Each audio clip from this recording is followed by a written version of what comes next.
we never talked about this before, but I know, like, you know, if Hulk Hogan's coming out to the ring and tearing off a T-shirt, he's just getting that from the merch stand, or he's having a runner go grab it. No big deal.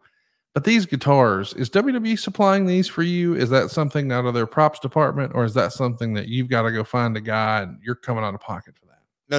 It was WWE. And it's funny how it's evolved through the years. But you know, this was specifically in this time. It was funny because remember the Double J character and the lighted up hat and the lighted up outfit. Obviously, I got to know Scenic and props and the people in those departments very well, but literally from almost day one with the Double J character. And now here we are with the guitar.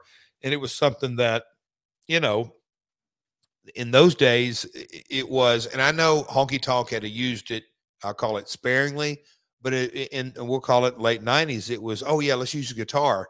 Well, once we got to a point, we always had a guitar ready, but there were several Monday nights that they would have to literally go to a pawn shop that day, and that's what they did, and find a guitar and bring it back and fix it all up. And some were fixed better than others, and it was the Wild Wild West in a lot of ways, but interesting.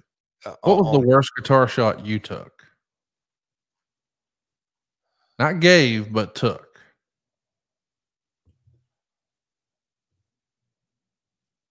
Worst guitar shot that I took? Yep.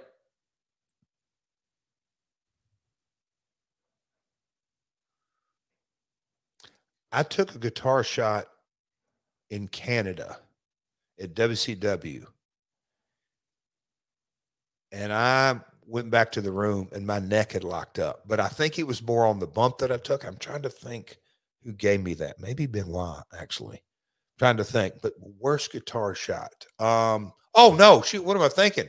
Conrad, right out there in my room, right off next to this. LA Park in Mexico. Split. I got about a 2 to 3 inch scar on the top of my head. Laid me wide open, as Mick Foley would say. How does he say it, Conrad? Busted wide open. Yeah, LA Park by far. There's a story in the Montreal Gazette in this era talking to you and about your run on guitars. And according to the story, they're unstrung guitars with minor structural changes, not to lessen the concussive force, but to make louder kabooms. Now, I understand that might be something we talk about here on a podcast, but how the shit did the Montreal Gazette know that in 1998? And their quote was, not lessen the concussion. Yeah, like, I guess it's not supposed to lessen the blow. It's to make a louder noise.